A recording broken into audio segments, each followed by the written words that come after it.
welcome. Today I'm going to be doing a back and hip massage with some myofascial release, and I'm working on the lovely Lauren. So let's go ahead and dive right in. Before I actually put my hands on a client, I do like to just kind of do a visual scan of the back to see, you can actually see like some imbalances. And with this myofascial work that I'm doing, I'm using like the tiniest bit of oil. So sometimes I'll use no oil, do dry work, but today I just feel like having somewhat of a glide, but I want my hands to stick at the same time. And I'm just gonna start to work on this connective tissue. And basically you want to feel like you're catching the skin. And whenever I am planning on doing myofascial work for a client, I'm sure to explain what that is, because this can feel really kind of weird and pointless to someone who doesn't know what it is. But it can be really beneficial and healing if it's done in the right way. And especially when my focus is on the back and the hips. I love doing myofascial work in the space between. So above that sacrum and in between that last floating rib, there's a lot of connective tissue in here that responds really well to this kind of work. With myofascial work in this area, I'm conscious of working away from the spine.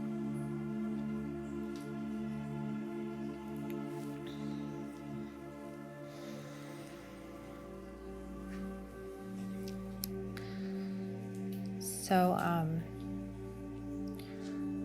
just this movement's really slow, and I'm just making sure that I'm catching the skin as I work my way down.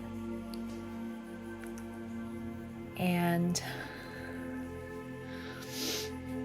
I'm going to do this a few times.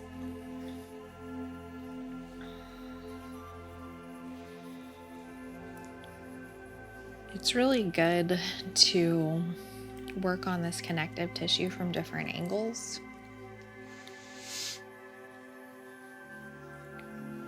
And there's not really like a wrong way to do it, just so long as your technique is good. And if you can see, there's some reddening of the skin, which is what we want. That's fresh blood being drawn to the surface and into that connective tissue.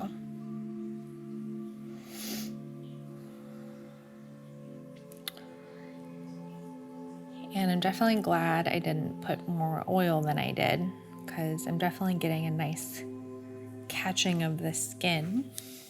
But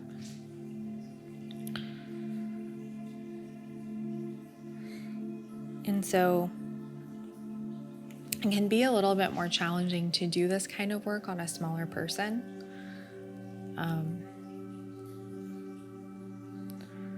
But if you're using, a good technique, you can still get a lot done.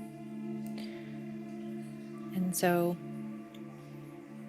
sometimes I will use my opposite hand for more traction. So I'll actually kind of catching the skin with that hand. And then the challenging part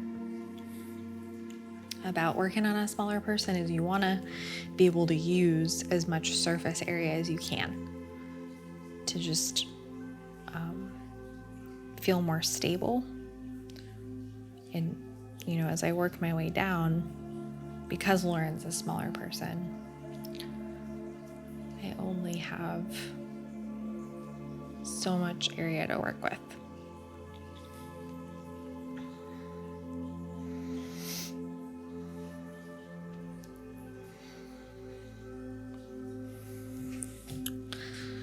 So if I didn't explain what this is, it might feel like a waste of time for someone that's used to deep tissue.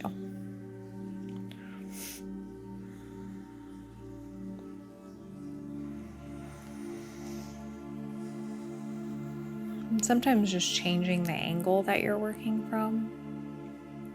If you're struggling to get the hold that you need doing this kind of work, just changing the angle that you're standing can really help.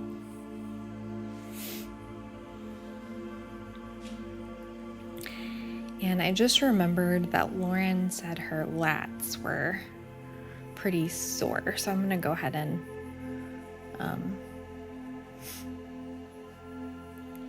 do a little bit above the lats. And the focus here is not muscular, it's just working on that myofascial tissue. But it can really help the muscles ultimately be more healthy.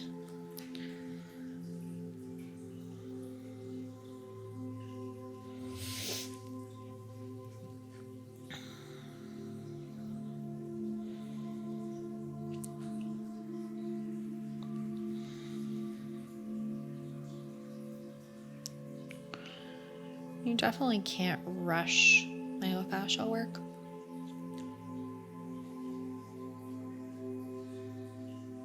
It's all about maintaining that same sensation of catching the skin as you work your hands down the area that you're working. I'm just gonna wing my hands out. Continue to work this connective tissue from different angles, just so long as it's away from the spine.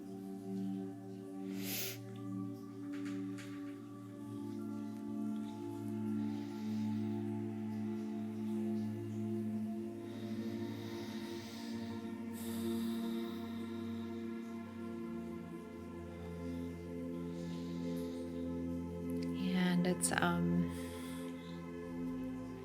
kind of invisible to see, but once you start to really explore this kind of body work, you'll definitely enjoy the uniqueness of it. And I really like to do this kind of work on top of the scapula. This is really beneficial for the rotator cuff muscles.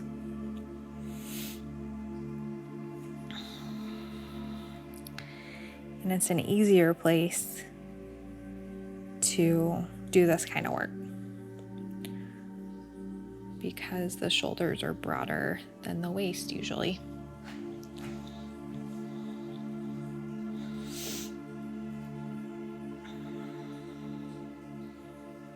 You don't have to start right on the scapula. You can start closer to the spine and then kind of work your way on top of that connective tissue that rests on top of the muscles. And there's really no wrong way to do this. You can just work that connective tissue from different angles. away from the spine.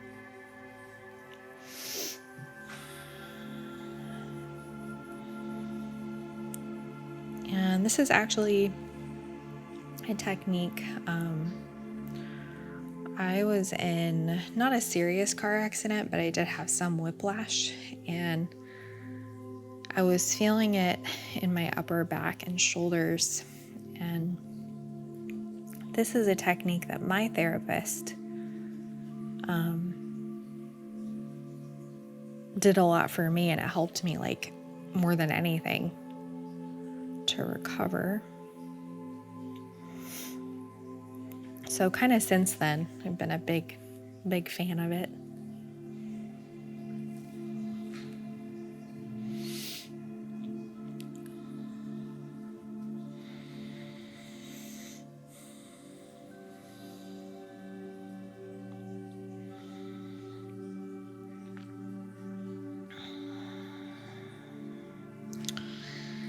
And I'm going to do one last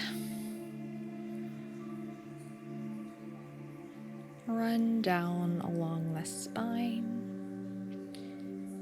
and above the lats.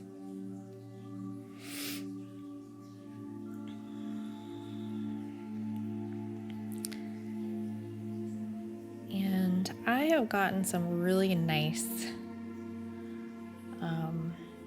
reddening of the skin in the mid back and upper back. Not as much in this area, which is okay.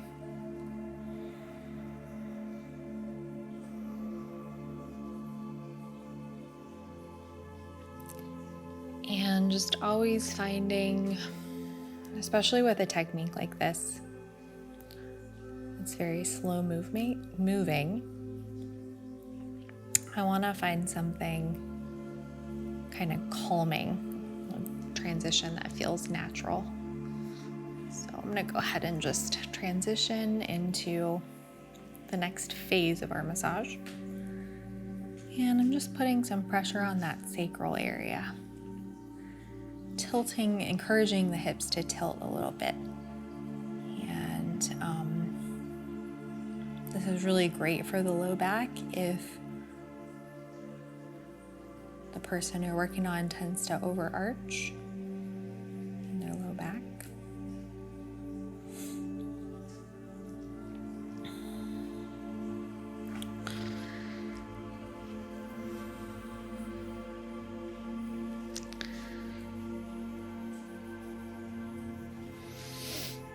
And just putting a little bit of pressure on that glute medius and encouraging that tilting of the hips a little bit at the same time.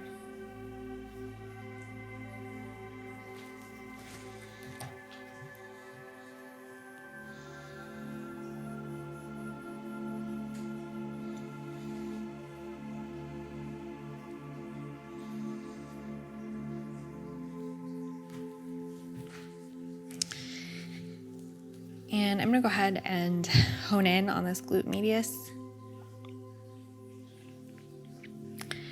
This is one of the most important muscles to work on if your client has tight hips or you feel like, you know, the hips are kind of playing a part in low back issues.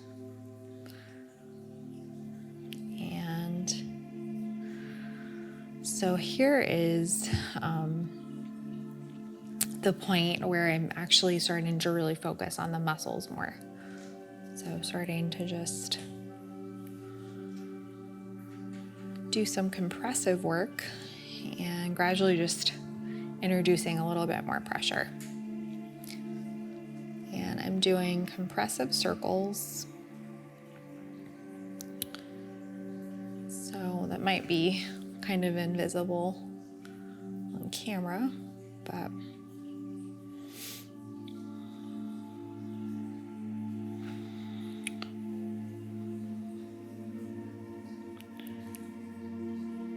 and A really nice distraction technique that's good for the hips as well is if you want to use a more static pressure, you can just,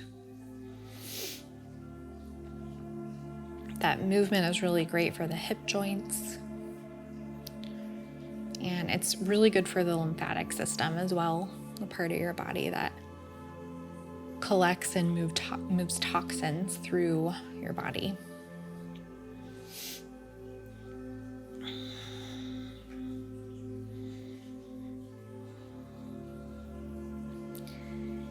And sometimes I'll bring some compressions into these hip flexors and just continue that movement. This can be really good for the IT band because it attaches above the hip. So.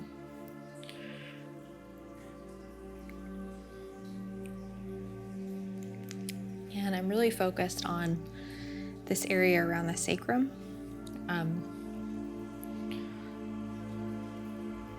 But really, Lauren is a smaller framed gal, and I need to be a little bit careful hitting bone. So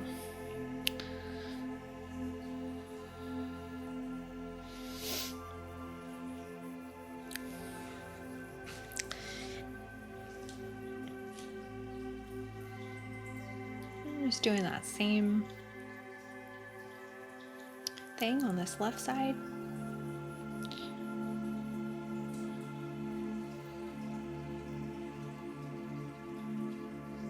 And just doing almost invisible circles.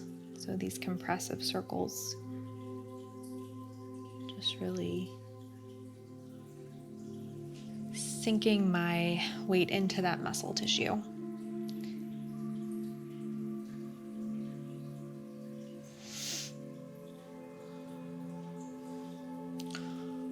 Sometimes I'll do this with my elbow. Just kind of depends. Often with like larger framed men, I won't even start with my hand. I'll go ahead and start with my elbow.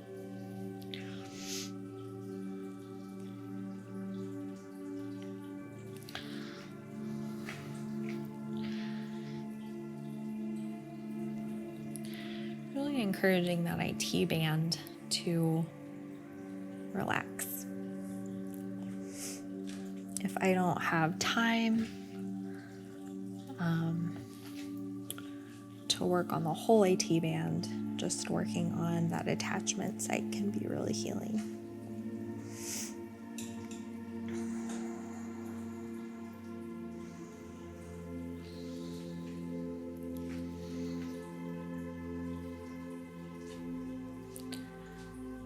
And just working my way along the iliac crest.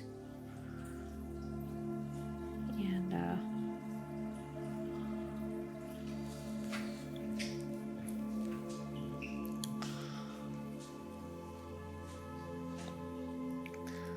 think I am ready to go ahead and grab my oil and focus on this back a little bit more. And I'm definitely going to be focusing on this connective tissue in here. It's really thick and it's going to be a much different technique than the myofascial work that I did. But it just feels really important for the kind of work that I'm doing today.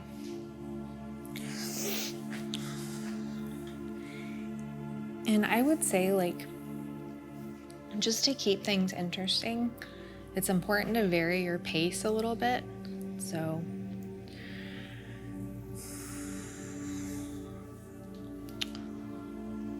and especially when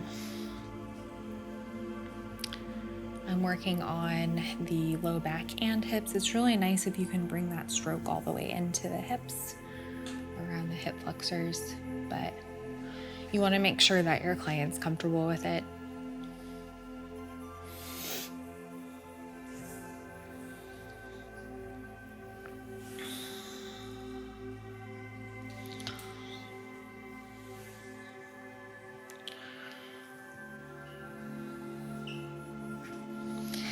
And if you are wondering why I'm wearing a ring, it's because I cannot get it off.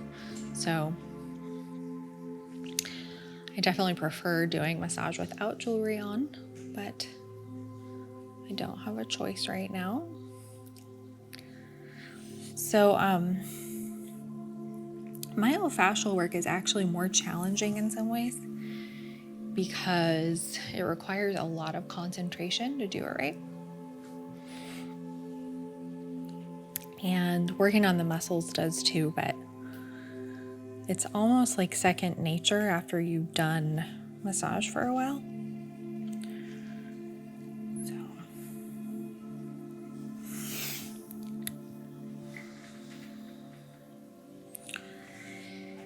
And because Lauren said her lats are pretty sore, I'm definitely going to be sure to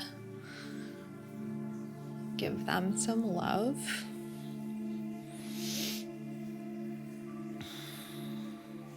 This is one of the most simple ways that you can work on the lats, and it usually feels really nice.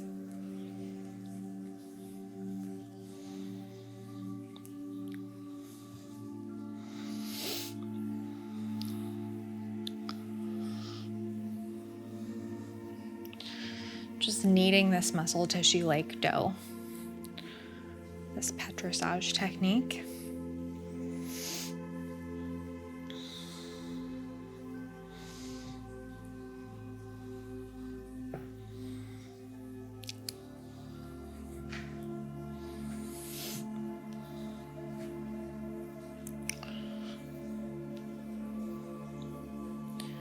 Always a good idea to start with the more superficial muscles first.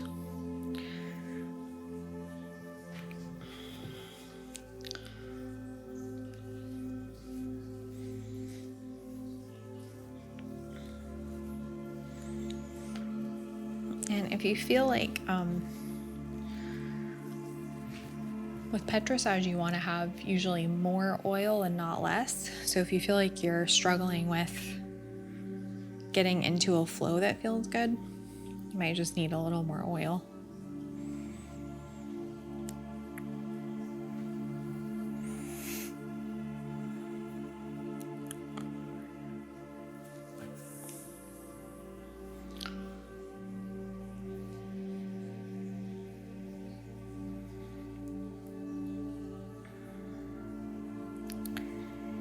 And with this next pass into the hips, I'm actually just going to walk my way over and start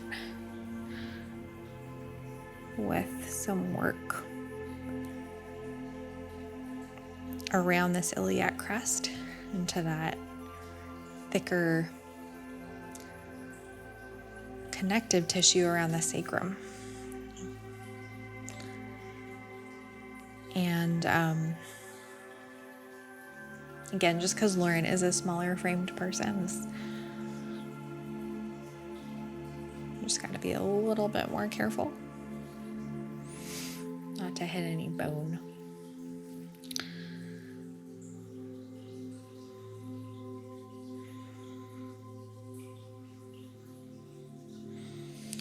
And I really like to just bring the outer edge of my hand all the way into close to that attachment site.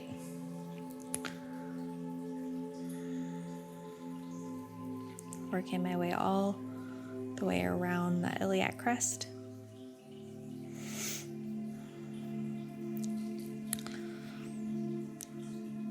And finally into that erector spinae.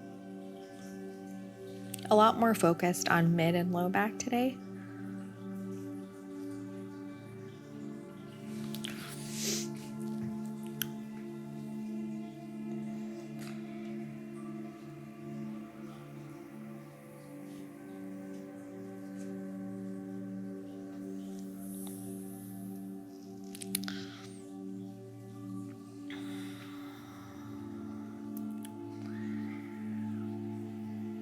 And this next run down, I'm going to go ahead and just walk my way over and just working my way around the sacrum.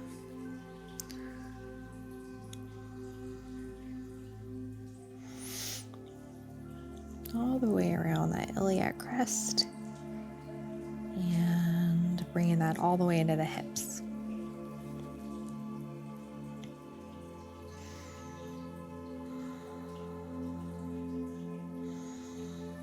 Being really careful to not hit bone or that last floating rib.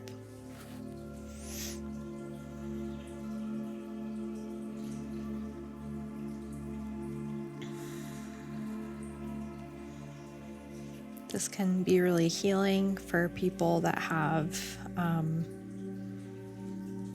kind of chronic low back pain or even sciatic pain.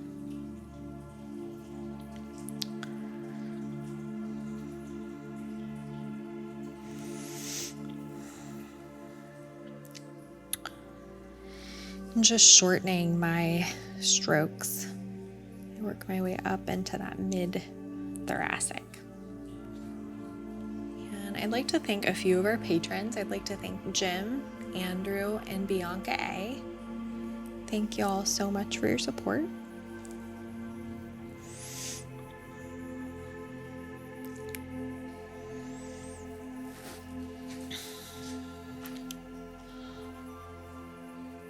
And whenever I do that kind of work, I like to just make a nice, long, luxurious pass into that sacral area with both of my hands. Feels really balancing for the hips. And I am actually going to move in to a new technique. This is one of my favorite ways to end that kind of work in the low back and hips. I'll go in with my thumbs and just doing kind of broader circles or smaller circles, whatever feels appropriate for the frame of the person I'm working on. And just doing broader circles. If you're working on someone that's really bony, kind of just working on smaller areas at a time can be a little bit safer if you're worried about hitting bone. And finally, I'm just going to run my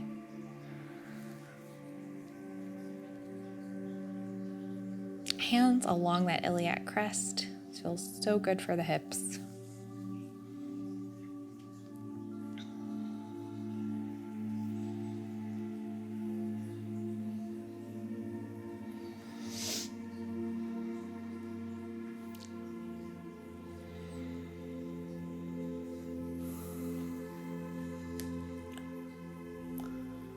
And just one last pass down along the spine.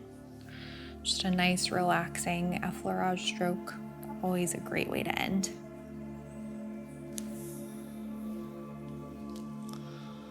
And taking my hands off nice and slow.